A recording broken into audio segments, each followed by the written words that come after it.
information is starting to come out about Thomas Matthew Crooks, and I don't know about you guys, but I still find it weird that there have been no social media profiles found that were attached to him. I fully believe that they found those profiles and they scrubbed them immediately. We already know they scrubbed his Discord, but he did leave that message on Steam, basically alluding to the fact that he was planning on doing something at the Trump rally. But there's another piece of information that came out.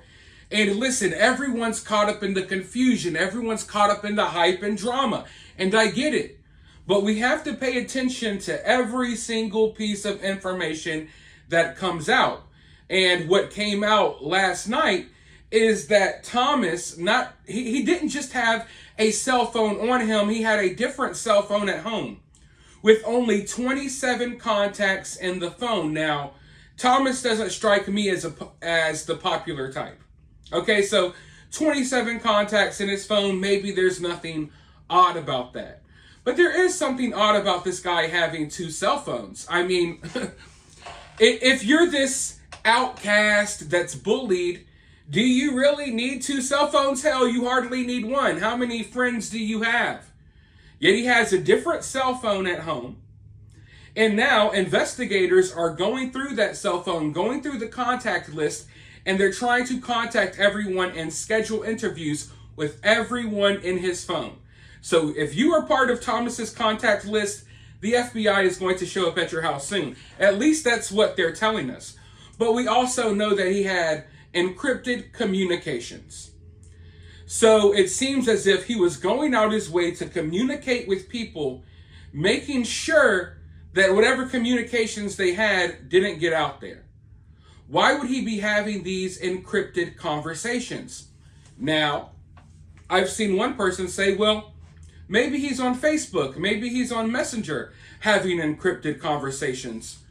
Well, that would go against everything the FBI is saying right now. Because they say there's no social medias attached to the guy. So it couldn't be Facebook or Facebook Messenger. It would have to be something else. And when I look at Thomas Matthew Crooks, I'm sorry, I really find it hard to believe that this dude pulled it off. And we know for a fact from past situations that sometimes people in these three-letter agencies, they're in contact with these psychopaths online, trying to influence them to do crazy things.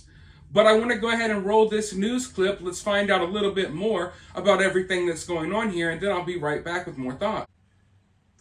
Marnie, yes, we are learning new details this morning about the details of the security failures to protect former President Trump. We're also learning more about the preparations of the shooter, Thomas Crooks. A congressional source briefed on the investigation, telling News Nation that there may have been some concerns that he had about major depressive disorder.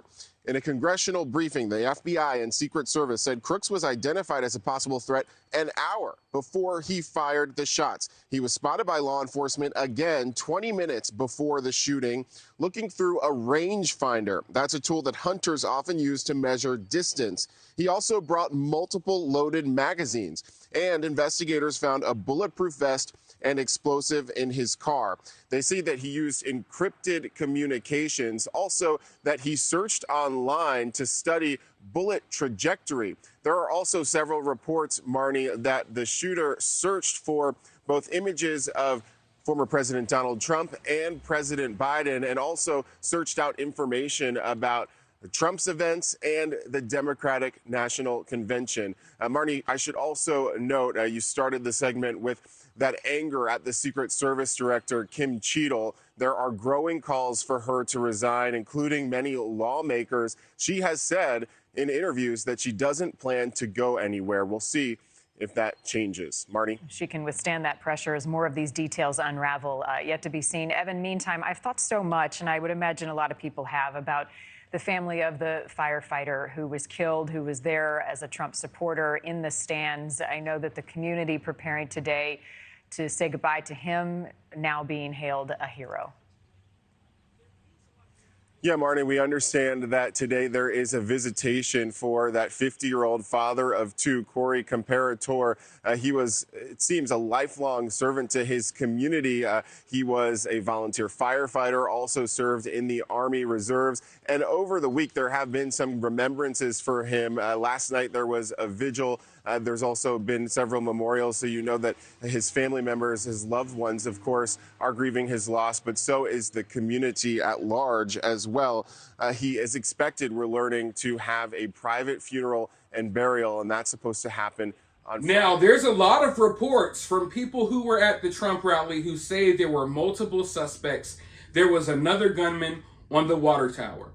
There's also a lot of people online theorizing and coming up with theories about there being multiple suspects. As of right now, I'm not so sure about that. I think that a lot of people were caught up in the confusion when everything happened. So I don't think that there has to be more than one suspect, but anything is possible. But these encrypted messages, the burner phone, it really makes you think that he may have been in contact with someone. And if his internet searches are real, shouldn't we be very concerned about who he could have been in contact with? I mean, even if you hate Donald Trump, that's what people aren't realizing. The same Secret Service that protects Donald Trump is the same Secret Service that protects Joe Biden. It's the same Secret Service that protects Obama and whatever, next president we have down the line.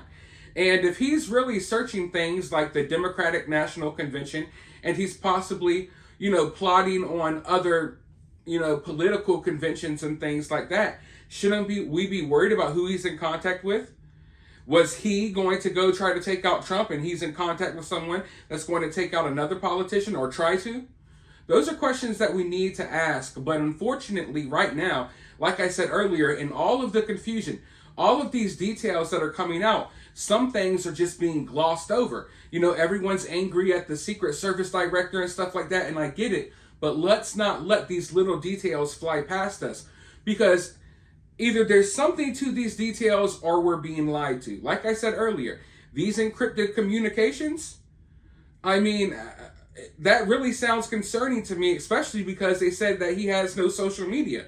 So these communications are supposedly not coming from social media. So it really sounds suspect. Why is this dude having encrypted conversations with Lord knows who before he tried to take out Donald Trump? But let me know your thoughts about this down in the comments. While you're down there, hit that thumbs up, hit that subscribe, ring that notification bell. And if you find yourself getting too worked up, remember, it's all just political cinema.